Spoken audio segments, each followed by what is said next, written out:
How many people would want to hire the next offenders with a full body tattooed? That's how Wannawat Han Rungrungkit responded when talking about challenges and stigmatization in Thai societies toward former prisoners. From high school to his early 20s, Wannawat's life centered on drug abuse and trafficking. He faced more than 10 years behind bars. The first time he was released, the only business network he knew were drug dealers, drawing him back into the business.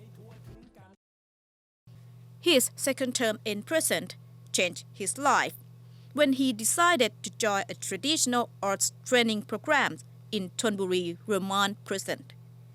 He spent 6 months creating his first painting and was able to sell it for 3,000 baht, and this paved his way to becoming an artist. Reintegrating into society, however, is not always easy.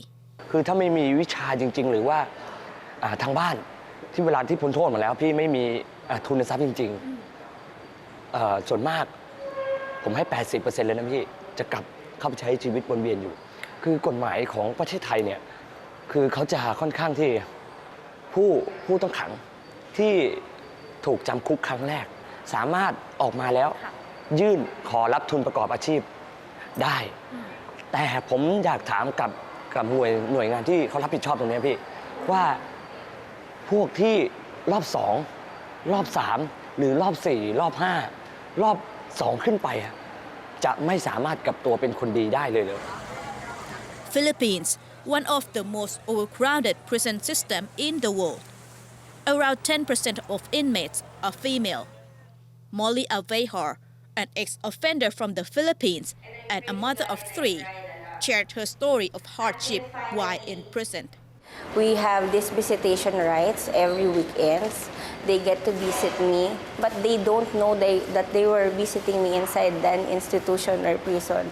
They just knew, especially my youngest, she knew that I was just studying inside. Why you cannot go out like that?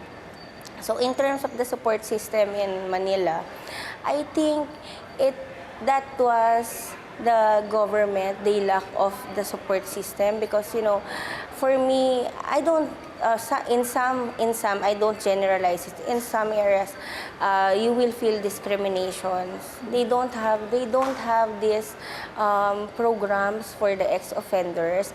But inside the institution, before you will be released, all of the programs, the reformation, so you will be ready in going out.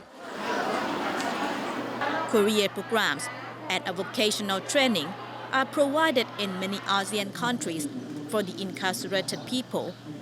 Many, however, are arts and crafts skills, which might be inadequate in the fast-changing world. Last year, Singapore reported the lowest recidivism rates in 30 years, partly due to its rehabilitation and community correction programs. People will rob you and kill you for $1. Bruce Matthew, one of Singapore's ex-offenders and a TikToker, shared his view on Singapore's support system. Inside, we're given counseling to change our mindset. That is to allow us to see an alternate life that we can have versus the one that we now have, And that to me is very important. And before our release, we are, what do you call that? We have people, we have organizations coming into prison to say, hey, these are the jobs that are available. Would you like to work with me? All right. And when we come out, we can either go to them, or if we so choose, we can go to organizations like East Coast, like Yellow Ribbon, where they do have job placement. Bruce believes that the two key factors in ex-offender re-entering society successfully are themselves and community acceptance.